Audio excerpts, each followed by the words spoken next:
20세기의 대표적인 신학자 폴 틸리히라는 독일의 신학자가 있습니다. 1965년도에 세상을 떠나신 분입니다. 히틀러 정권에 반항을 하다가 더 이상 독일에 살 수가 없어서 미국으로 망명을 했습니다. 그 후에 뉴욕 맨하탄에 있는 유니온 신학교에서 교수 생활을 했습니다. 아무래도 독일 분이다 보니까 신학교에서 강의를 할 때 영어 발음이 좀 투박할 수밖에 없었겠지요. 학생들이 수업 시간마다 킥킥거리면서 좀 웃었던 모양입니다. 이것 때문에 이분은 굉장한 스트레스를 많이 받았습니다. 그래서 강의실에 들어가려고 할 때마다 마치 도살장에 끌려가는 것처럼 매우 힘들어했다고 고백을 합니다. 그러던 어느 날 그의 연구실 문 앞에 편지 하나가 꽂혀 있는 것을 발견했습니다. 읽어보니 제자 중에 하나가 손글씨로 쓴 편지였습니다. 사랑하는 교수님, 우리 모두 교수님의 강의를 잘 듣고 있습니다.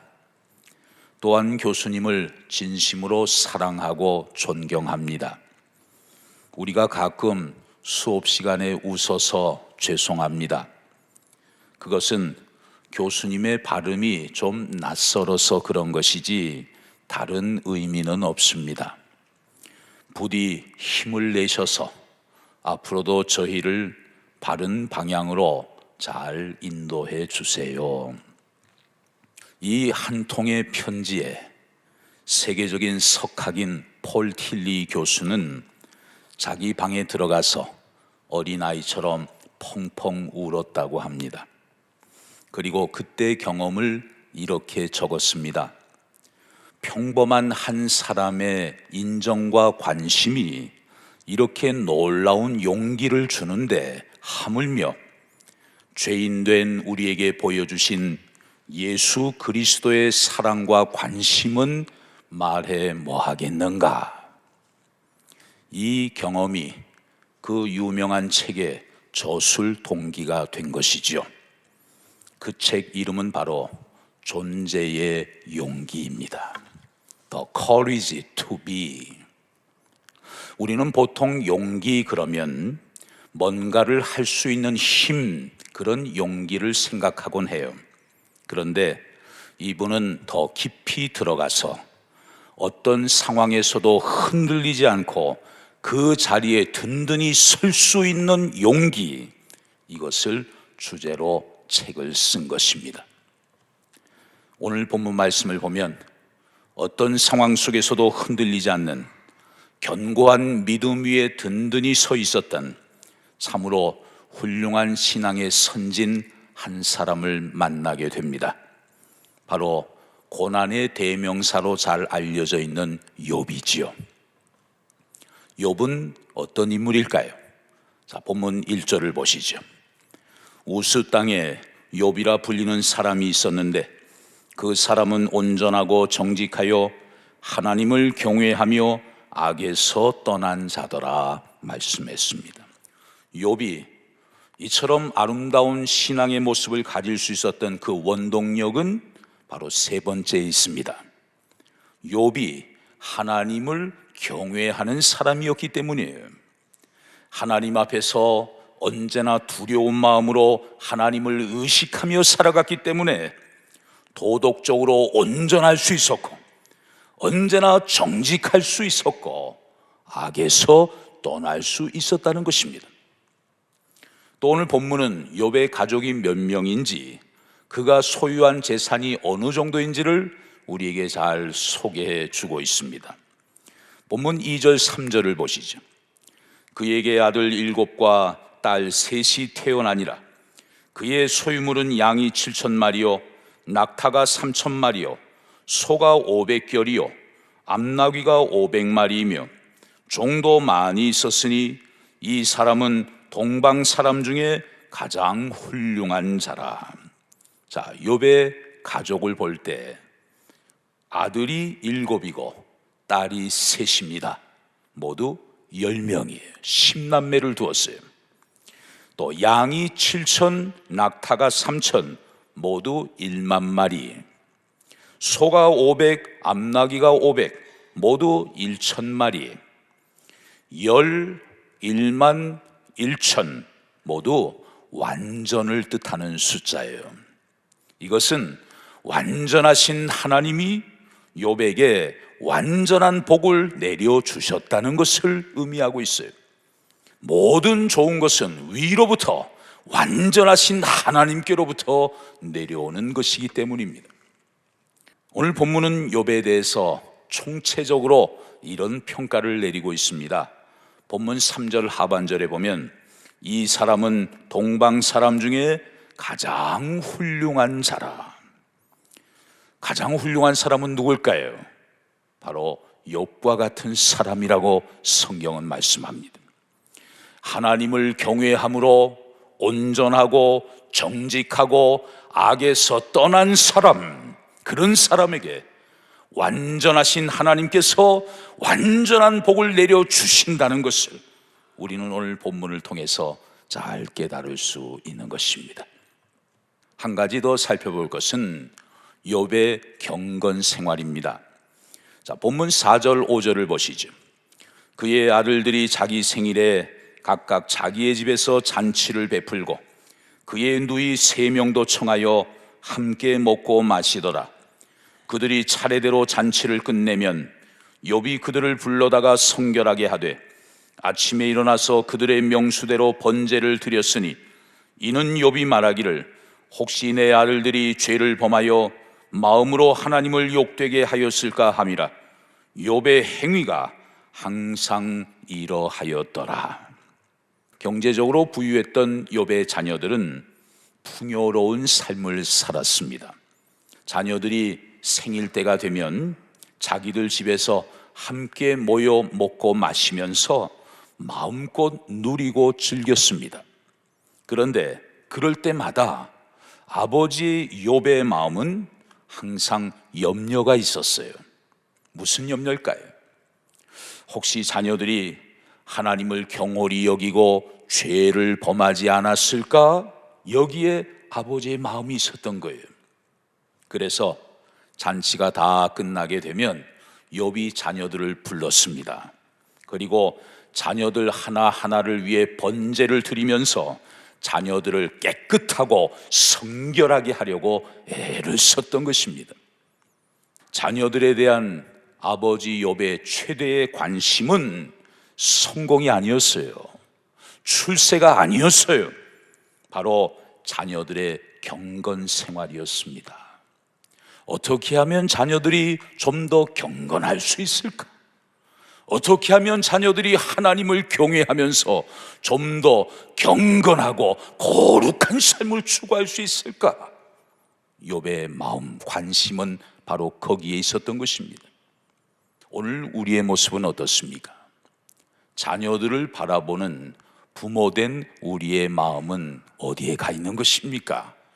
우리 모습을 한번 돌아보면 좋겠습니다. 더 감동적인 것은 오늘 본문 5절 하반절이에요. 욥의 행위가 항상 이러하였더라. 뭐 한 번, 두 번 그렇게 할 수는 있을 거예요. 뭐 가끔씩 생각나면 그렇게 자녀들을 살펴볼 수는 있을 거예요. 그런데 욥은 어떻게 했습니까? 항상 욥의 행위가 그렇다는 거예요. 얼마나 감동적인지 모릅니다. 정말 도전이 돼요. 하나님은 욥의 아름다운 신앙의 모습을 인정하셨습니다. 그래서 욥에 대해 이렇게 말씀하세요. 본문 8절을 보시죠. 여호와께서 사탄에게 이르시되 네가 내 종 욥을 주의하여 보았느냐? 그와 같이 온전하고 정직하여 하나님을 경외하며 악에서 떠난 자는 세상에 없느니라. 그랬더니 마귀가 시기를 합니다. 하나님, 그거 착각이십니다. 욥이 어떻게 이유 없이 그럴 수 있겠습니까? 하나님께서 욥에게 그처럼 엄청난 물질의 복을 주셨으니까 욥이 그런 거 아니겠습니까? 욥에게 주신 재물을 한번 거두어 가 보십시오. 욥은 틀림없이 하나님을 욕할 것입니다. 그래서 하나님이 욥을 테스트 하시는 거예요. 스바와 갈대아 지역 불량배들이 몰려와서 수많은 짐승들을 다 빼앗고 칼로 욥의 종들을 죽이는 일이 일어났습니다. 또 욥의 자녀들이 큰아들 집에 함께 모여서 음식을 먹고 있었어요. 그런데 큰 태풍이 불어와서 집이 무너져 내립니다. 순식간에 10명의 자녀들이 그 건물 더미에 깔려 죽는 사고가 일어나고 말았어요. 하루아침에 그 많던 욥의 재산과 자녀들이 다 사라져 버리고 말았던 것입니다. 그 참담한 소식을 들은 욥의 반응이 어땠을까요? 오늘 본문 20절에 보면 욥이 일어나 겉옷을 찢고 머리털을 밀고 땅에 엎드려 예배했다고 성경은 증언하고 있습니다. 욥이 자리에서 일어났습니다. 겉옷을 찢었습니다. 머리털을 밀었습니다. 여기까지는 절망과 탄식의 반응일 수 있어요. 원망과 분노의 표출일 수도 있어요. 누구든지 그런 상황을 만난다면 이런 행동을 할 수도 있는 것이죠. 그런데 그 다음 행동이 너무나 감동적입니다. 땅에 엎드려 예배하며. 욥은 그런 상황 속에서도 엎드렸습니다. 하나님을 예배했습니다. 하나님을 경배했다는 것입니다. 그러면서 하나님을 향해 욥은 이런 고백을 합니다. 본문 21절에 보면 이르되 내가 모태에서 알몸으로 나와 싸운즉 또한 알몸이 그리로 돌아가올지라. 주신 이도 여호와시오 거두신 이도 여호와시오니 여호와의 이름이 찬송을 받으실지니이다 하고. 하나님, 내가 어머니 배에서 나올 때 알몸으로 나오지 않았습니까? 그러므로 다시 알몸으로 돌아가는 것이 당연한 거 아니겠습니까? 이 땅에 빈손으로 온 저에게 모든 것을 주신 분도 하나님이시고 다 거두어 가시는 분도 하나님이시지요. 그러므로 하나님의 이름만이 찬송을 받으시옵소서. 하나님만이 영광을 받으시옵소서. 이것이 욥의 마음이요 고백이었어요.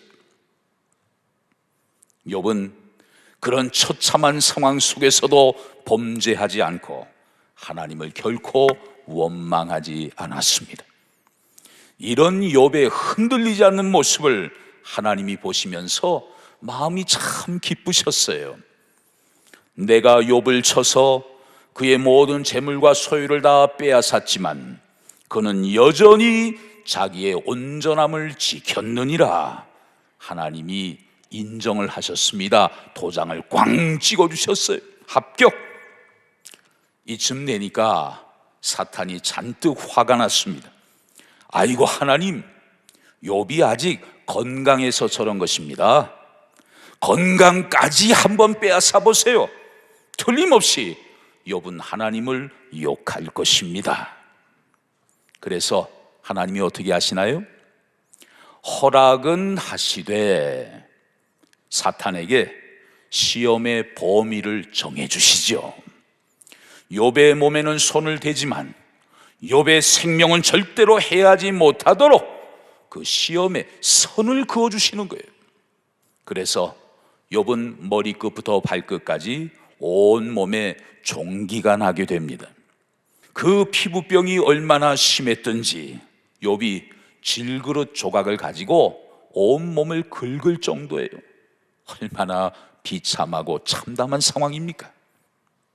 이쯤 되니까 옆에 있던 아내가 한마디 합니다. 당신 이래도 믿음 지킨다고 할 거요? 이래도 하나님 믿는다고 할 거요? 하나님이 있다면 당신이 이렇게 되도록 그냥 두셨을 것 같소? 당신 지금까지 신앙생활 헛수고한 거요. 그동안 하나님 섬긴다고 한 거 다 괜한 일 한 겁니다. 그동안 하나님한테 속았으니까 어서 하나님을 욕하고 그냥 죽어버리시오. 그때 그런 아내의 말을 들으면서 욥이 뭐라고 얘기를 합니까? 여보, 그런 소리 하지 마시오. 그런 어리석은 소리 하지 마시오. 우리가 지금까지 하나님께 얼마나 많은 복을 받았소. 그렇다면 이제 우리가 화도 받을 수 있는 것 아니겠소? 욥은 이번에도 입술로 범죄하지 않았습니다. 욥이 승리한 거예요. 그 후에 욥이 환난을 당했다는 소식을 듣고 친구 세 사람이 욥을 찾아와서 욥을 위로합니다. 그런데 인간의 위로라는 것이 얼마나 가볍고 편협하고 자기중심적인 것인지 욥의 친구들을 통해 우리가 잘 느낄 수 있어요. 어쨌든 결국 욥은 모진 고난을 끝까지 잘 견디고 인내하면서 고난의 끝자락에서 마침내 살아계신 하나님을 만나게 됩니다. 여기에 우리의 소망이 있는 거죠. 욥은 하나님께 이렇게 고백해요. 욥기 42장 5절에 보면 내가 주께 대하여 귀로 듣기만 하였사오나 이제는 눈으로 주를 배움나이다. 여러분, 이 욥의 고백을 통해 우리는 중요한 사실을 하나 발견하게 됩니다. 인간은 고난을 통해서 귀로만 듣던 하나님을 눈으로 배우게 된다는 사실이에요. 그동안 머리로만 알고 있었던 하나님을 이제는 가슴으로 깊이 깨닫게 된다는 사실이에요. 언제나 추상적으로만 멀게만 느껴졌던 하나님을 이제는 내 삶 속에 함께 하고 계시는 실제적인 하나님으로 우리가 고난을 통해 체험하게 된다는 사실이에요. 그렇습니다. 인생의 고난과 고통은 결코 불행이나 불운이 아닙니다. 오히려 참된 행복과 은총을 주기 위한 가장 아름다운 선물이 될 수 있는 것이죠.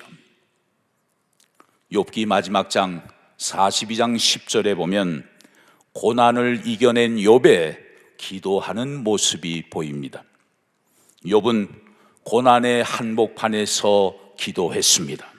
그리고 고난을 끝까지 인내하고 마침내 승리한 이후에도 욥은 변함없이 기도하고 있어요. 우리는 여기서 기도하는 욥의 모습을 통해 하나님이 어떤 분이신가를 잘 깨달을 수가 있습니다. 첫 번째로 하나님은 성도의 기도를 들으시는 분입니다.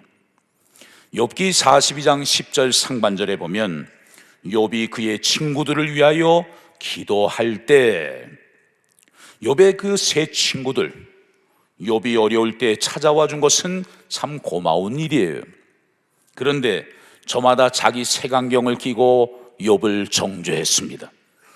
욥, 너 그렇게 된 거 다 너의 죄값 때문에 그런 고난을 겪고 있는 거야.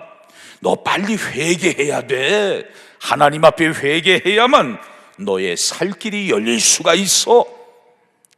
때로는 욥을 심판하면서, 때로는 욥을 정죄하면서 욥의 힘든 마음을 더 고통스럽게 만들었지요. 그런데 욥은 지금 그들을 위해서 기도를 하고 있어요. 하나님은 그 욥의 기도를 들으셨고 그들의 죄와 허물을 다 용서해 주신 것입니다. 여러분, 오늘 우리도 역시 기도해 주어야 할 사람들이 많이 있습니다. 가족들, 친구들, 또 어려운 삶의 자리에 처해 있는 교우들, 그리고 신앙을 잃어버리고 방황하는 사람들을 위해서 우리 역시 기도해 주어야 합니다. 특별히 나를 힘들게 했던 사람들이 많이 있지요. 나를 힘들게 했던 사람들, 나를 고통스럽게 했던 사람들을 위해서 우리도 역시 기도해 주어야 돼. 그렇게 할 때 우리의 기도를 들으시는 하나님께서 여러분을 높이시고 축복해 주실 것입니다. 두 번째로, 하나님은 우리가 기도할 때 인생의 곤경을 돌이키시는 분이에요. 욥기 42장 10절 중반절에 보면 여호와께서 욥의 곤경을 돌이키셨다고 말씀합니다. 여기서 곤경, 히브리어로 쇠부트라는 단어를 썼습니다. 포로, 사로잡힘, 그런 뜻이에요. 그러니까 곤경에서 돌이키셨다, 그것은 포로 상태에서 해방시키셨다, 그런 의미를 갖고 있어요. 모든 속박에서 벗어나서 온전한 회복을 이루게 될 것을 말씀하십니다. 욥이 당한 곤경을 쭉 살펴보면 어느 한 군데도 성한 곳이 없습니다. 다 아픔과 상처뿐이에요. 다시 회복될 가능성이 전혀 보이지 않는 깊은 구덩이에 욥이 빠져 있었던 것입니다. 여러분, 오늘 우리도 그렇지 않습니까? 우리 인생에도 너무나 많은 곤경이 이곳저곳에 가득 깔려 있어요. 갑작스런 경제적인 곤경이 있습니다. 또 건강의 곤경이 있습니다.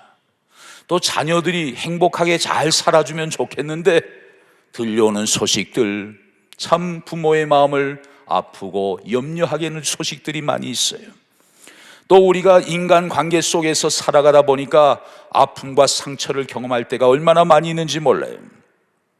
그런데 여러분, 우리가 기도할 때 하나님이 그 모든 곤경에서 우리를 회복시켜 주실 줄로 믿습니다. 세 번째로, 하나님은 우리가 기도할 때 갑절의 복을 주시는 분입니다. 욥기 42장 10절 하반절에 보면 여호와께서 욥에게 이전 모든 소유보다 갑절이나 주셨다고 말씀합니다. 또 욥기 42장 12절 상반절에 보면 여호와께서 욥의 말년에 욥에게 처음보다 더 복을 주셨다고 기록하고 있어요. 저는 여기 말년에라는 단어가 마음에 와닿습니다. 우리가 평생을 참 형통하게 살아가면 좋겠지만 비록 그렇지 못한다 하더라도 젊은 날의 중년의 때에 고통스러운 힘든 고난의 길을 걸어온다 하더라도 여러분, 말년에 하나님이 은혜와 복을 베풀어 주셔서 욥처럼 이렇게 아름답게 생을 마감할 수 있다면 얼마나 근사한 인생이 될 수 있을까? 참 욥이 부러워요.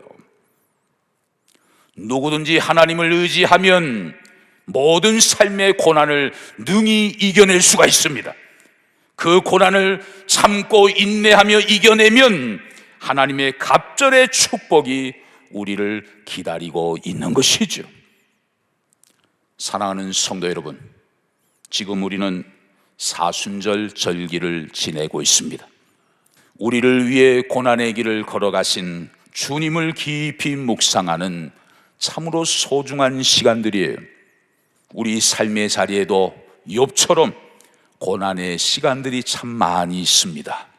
그러나 어떤 상황 속에서도 하나님을 의지하며 흔들리지 않는 존재의 용기를 가질 수 있다면 우리는 어떠한 어려움도 능히 이겨낼 수 있을 것입니다. 코로나 팬데믹 시대 속에서 우리 삶의 자리가 많이 힘들고 어렵지만 욥처럼 입술로 하나님 앞에 범죄하지 않고 기도를 들으시는 하나님 앞에 날마다 기도하면서 곤경에서 돌이키시는 하나님, 갑절의 복을 주시는 하나님을 날마다 체험하며 살아가는 복된 저와 여러분들이 다 되실 수 있기를 주의 이름으로 축원합니다.